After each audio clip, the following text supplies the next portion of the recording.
First commoner Gopi ആയിരുന്നില്ലേ, ഗോപിക്ക് കിട്ടിയ 10,000 ആണെന്ന് പറഞ്ഞിട്ടുണ്ടായിരുന്നു. അപ്പോ റസ്മീന് കിട്ടിയ 10,000 ആണെന്ന് കരുതുന്നു. നൂറയ്ക്ക് സപ്പോർട്ട് കൂടും, പക്ഷെ അങ്ങനെ വേണമായിരുന്നു. ബോക്സ് വെക്കണമായിരുന്നു. പക്ഷെ അതും കൊള്ളാം, ഡിഫറെന്റ് ആയിട്ടുണ്ട്. പക്ഷെ ബോക്സ് ഉണ്ടായിരുന്നെങ്കിൽ ഒരു ഹ്യൂജ് എമൗണ്ട് അല്ലേ. ഇതിപ്പോ വിന്നറിന്റെ എമൗണ്ടിൽ നിന്നാണ് ഈ പൈസ പോകുന്നത്. അത് കുറച്ച് കഷ്ടമാണ്. അതിനും ടാക്സും കഴിഞ്ഞ് കിട്ടുന്നത് വളരെ തുച്ഛമായിട്ടുള്ള എമൗണ്ട് ആയിരിക്കും. ഇപ്രാവശ്യത്തെ ബിഗ് ബോസ് ഭയങ്കര പിഷ്കന്മാരാ ഈ ടീം. അത് എനിക്ക് അങ്ങനെ തോന്നുന്നത്. പേയ്മെന്റും കുറവ്, ആൾക്കാർ അത്രയും കഷ്ടപ്പെട്ട് 100 ദിവസം നിൽക്കുന്നവർക്ക് പേയ്മെന്റും കുറവ്.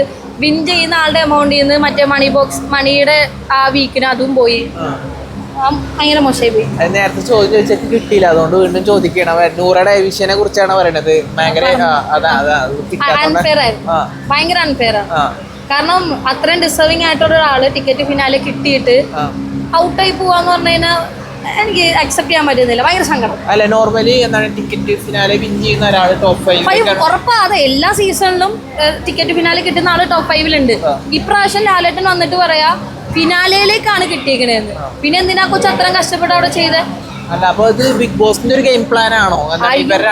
ആണ്. അതായത് അതിലെ നൂറ ഒരുമിച്ച് നിർത്തി കഴിഞ്ഞാൽ ഓഫ്കോഴ്സ് നൂറ അതിനേക്കാൾ കൂടുതൽ സപ്പോർട്ട് നൂറയ്ക്കാ. അപ്പൊ നൂറ എനിക്ക് തോന്നുന്നു ടോപ്പിലേക്ക് വരാതിരിക്കാൻ വേണ്ടി ബിഗ് ബോസിന്റെ ആ ടീമിന്റെ ഒരു രീതി ആയിരിക്കാം.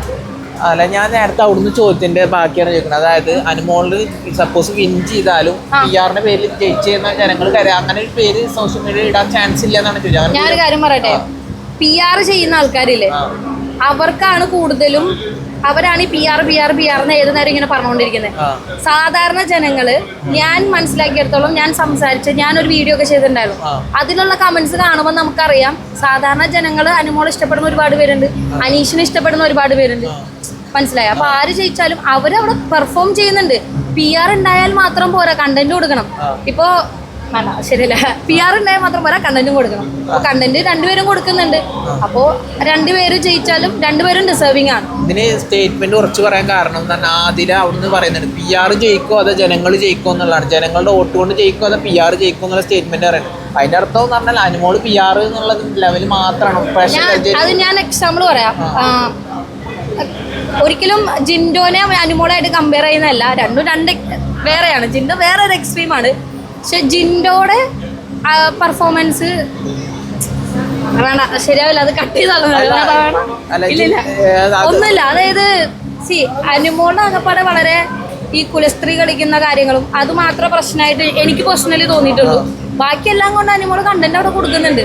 ജിൻഡോന്റെ പോലത്തെ ചീപ്പ് കണ്ടന്റ് അല്ല അനുമോൾ അവിടെ കൊടുത്തേക്കുന്നത്. അല്ല, ജിൻഡോ ചീപ്പ് കണ്ടന്റ് ആയിരുന്നു. ബാക്കിയുള്ള നിങ്ങളുടെ കണ്ടന്റ്സിന്റെ വേസ്റ്റ് നോക്കുമ്പോൾ ജിൻഡോയുടെ കണ്ടന്റ് ഹൈ ആയിരുന്നു. അതുകൊണ്ടായിരുന്നു PRക്ക് ക്വാളിറ്റി നോക്കണം നിങ്ങള്.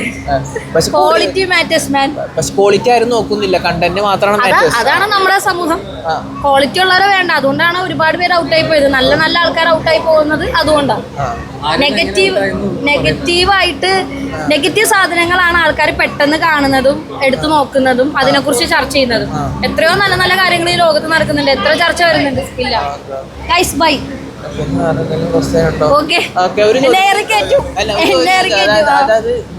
എല്ലാവരുടെ എല്ലാരും അവരുടെ എമൗണ്ട് റിവീൽ തുടങ്ങിയിട്ടുണ്ട്. ബിഗ് ബോസിൽ നിന്ന് കിട്ടിയ എമൗണ്ട്. അപ്പൊ റസ്മിന്റെ ഡെയിലി പേയ്മെന്റ്, അതായത് 20-30 അതൊക്കെ കിട്ടിയ ഞാൻ ആര് അത്ര ഒന്നുമില്ല. കോമണേഴ്സിനായിരുന്നു ഏറ്റവും കുറവ്. കോമണേഴ്സ് ഞാൻ കോമണർ ആയിരുന്നു. അല്ല, കഴിഞ്ഞ Bigg Boss season 3 Gopika first commoner Gopi ആയിരുന്നില്ലേ, ഗോപിക്ക് കിട്ടിയ 10,000 ആണെന്ന് പറഞ്ഞിട്ടുണ്ടായിരുന്നു.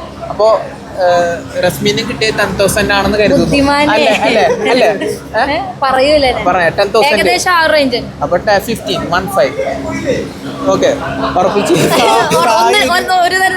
ഒരു വീഡിയോ ഉണ്ടായിരുന്നല്ലോ, സായി കഴിഞ്ഞ പ്രാവശ്യം ജിൻഡോക്ക് കിട്ടിയത് ഒരു മണ്ടനായിരുന്നു. ഈ പ്രാവശ്യം അനുമോൾക്ക് കിട്ടണമെങ്കിൽ ഒരു വണ്ടി ആയിരിക്കുന്നുണ്ട്. സായിയുടെ ആ ഒരു അത് സായിയുടെ കൺസെപ്റ്റ് ആണ്, സായിയുടെ പോയിന്റ് ഓഫ് വ്യൂ ആണ്. എന്റെ എൻറ്റയർലി ഡിഫറെന്റ് ആണ്.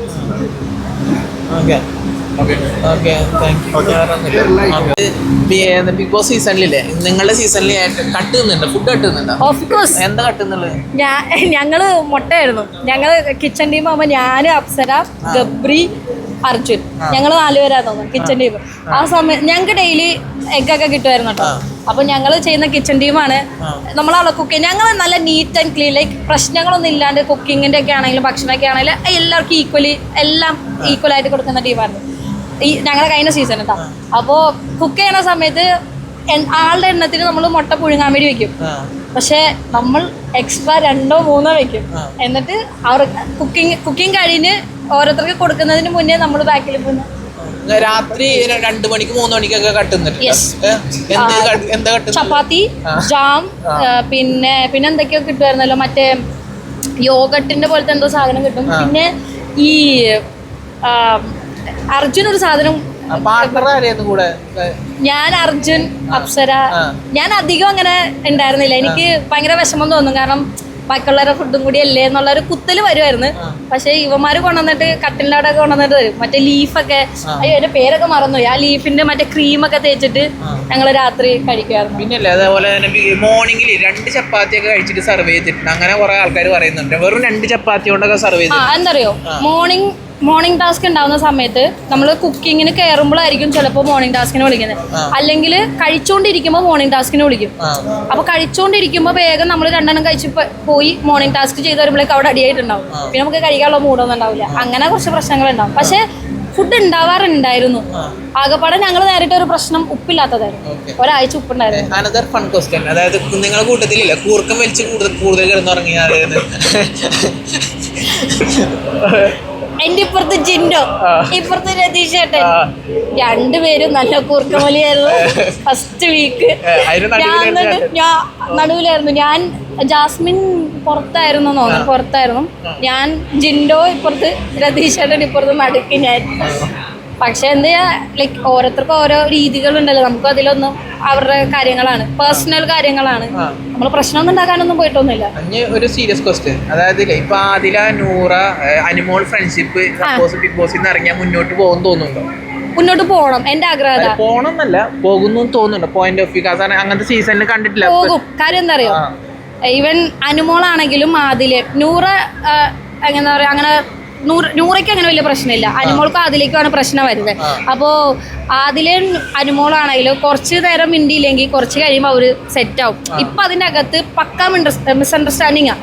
അപ്പൊ എന്തായാലും പുറത്തിറങ്ങിയാൽ ആദിൽ അത് ക്ലിയർ ചെയ്യുമെന്നാണ് എന്റെ മനസ്സ് പറയുന്നത്. ശൈത്യക്ക് ഒരു കട്ടപ്പ എന്നുള്ള ഒരു പേര് വരുന്നുണ്ട്, നിലവില് പ്രേക്ഷകർ കൊടുത്തതാണ്. അപ്പൊ ശൈത്യ മുന്നോട്ട് പോകുന്നുണ്ടോ? ശൈത്യയുടെ കാര്യം എനിക്ക് അറിയില്ല. പക്ഷെ ഇവര് 3 പേരും മുന്നോട്ട് പോകണം. കാരണം ഞാൻ പട്ടാ ഗേൾസിന്റെ ഫാനാണ്. എനിക്ക് ഭയങ്കര ഇഷ്ടമാണ്. ഓഡിയൻസ് നിലയിലില്ലേ ശൈത്യ ശരിക്കും കട്ടപ്പ എന്ന് വിശ്വസിക്കുന്നുണ്ടോ? ഇല്ല, വിശ്വസിക്കുന്നില്ല. കാരണം ശൈത്യക്ക് നടന്ന കുറച്ച് കാര്യങ്ങളുണ്ട്. ശൈത്യയുടെ പോയിന്റ് ഓഫ് വ്യൂ അധികം ആൾക്കാർ കേട്ടിട്ടില്ല, മനസ്സിലാക്കിയിട്ടുണ്ടാവില്ല.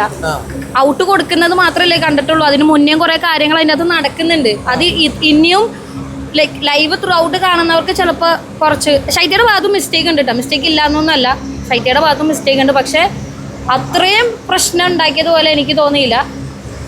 റീ എൻട്രീനെ വെച്ച് കമ്പയർ ചെയ്യുമ്പോൾ ആദ്യത്തേലും അത്ര പ്രശ്നം ഉണ്ടായിട്ട് തോന്നുന്നു.